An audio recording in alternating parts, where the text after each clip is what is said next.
May I have your attention, please? Worship will be starting in 1 minute. Please take this opportunity to prepare your hearts for worship and to be seated.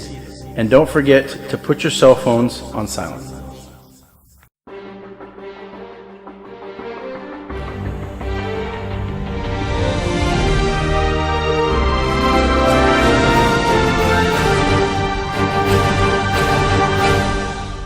If we use our mouth wisely in the early days of our relationship, it will deliver us from multitude of troubles.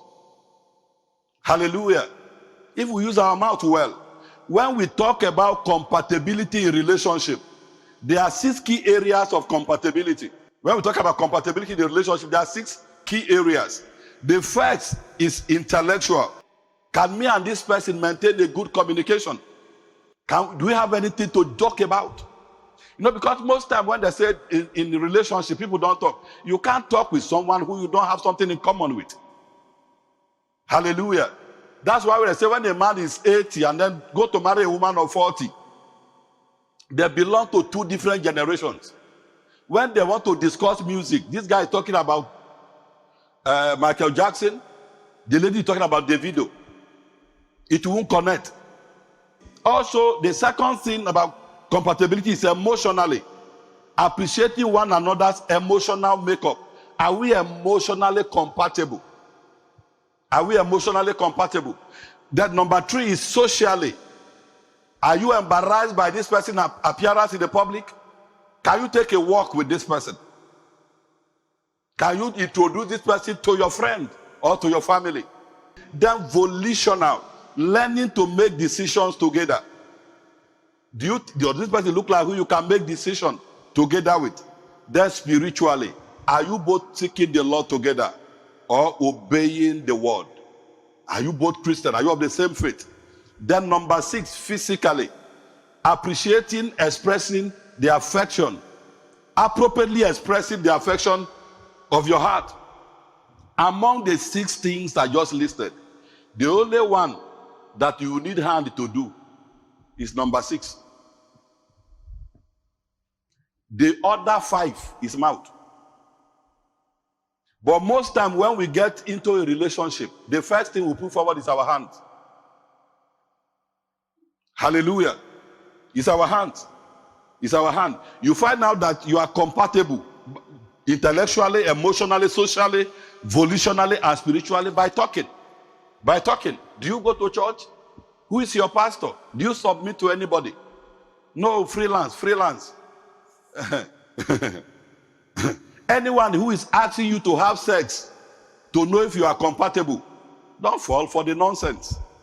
And then permit me to say this very early on. You don't have sex because you are in love. You have sex because you are married. Because most people tell you, hey, but we love ourselves. No. You don't have sex because you are in love. That's why I gave that analogy at the beginning. Like Mr. Alda, who was falling in love before he went to GS1. How many sex is he going to have? How many people is he going to fall in love with? So if you have to make love for everybody you fall in love with, then we may change your name. Rahab. Hallelujah. It was Robert Schumann who said, when I was a young man, I vowed never to marry until I find the ideal woman. He said, and eventually when I found the ideal woman, she was looking for a perfect man.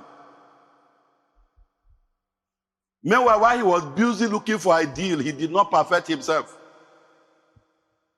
Hallelujah. There are a few principles that shows that you are strong. We'll take 4 in this service, we'll take 4 in the other service. Principles that shows, that demonstrate, that must be in place to show that you are strong enough to be somebody's man or to be somebody's woman. Number 1, sound priorities. Sound priorities. Our action shows what we value than our mouth does. Your priority must be in order.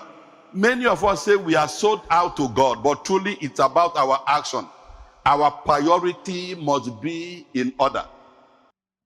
It's God who said it's not good for man to be alone.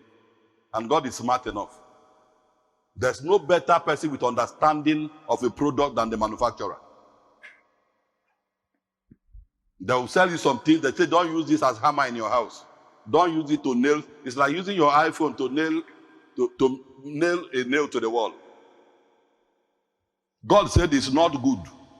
Hallelujah. And one of the areas of putting priority is this. When our priorities are in order, we are saying that we are clear that God has first place in our life. There are many that allow relationship to take precedence over God. The best relationship you could ever have is the one with God. The next best you could ever have is the one with yourself. The other person is even coming third. We must learn from the things around us. That's why I said relationship is not God will do it. Praise God. God may come to intervene in some area, but there are things that you should handle. You shouldn't be playing around, be productive.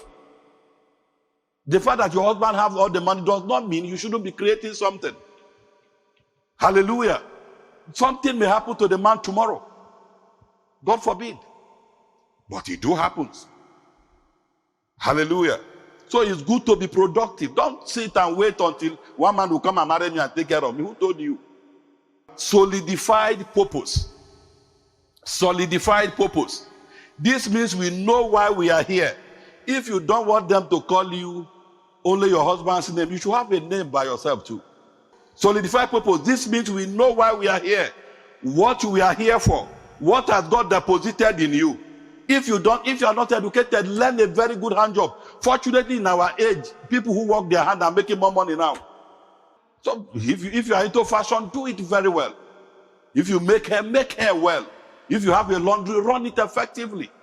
Solidify purpose, do something well. Hallelujah. What are you supposed to do in relationship? You are here to support who God joined you with. But you should also be also to a point where you bring purpose to the table too. Somehow, people don't value people who don't contribute anything.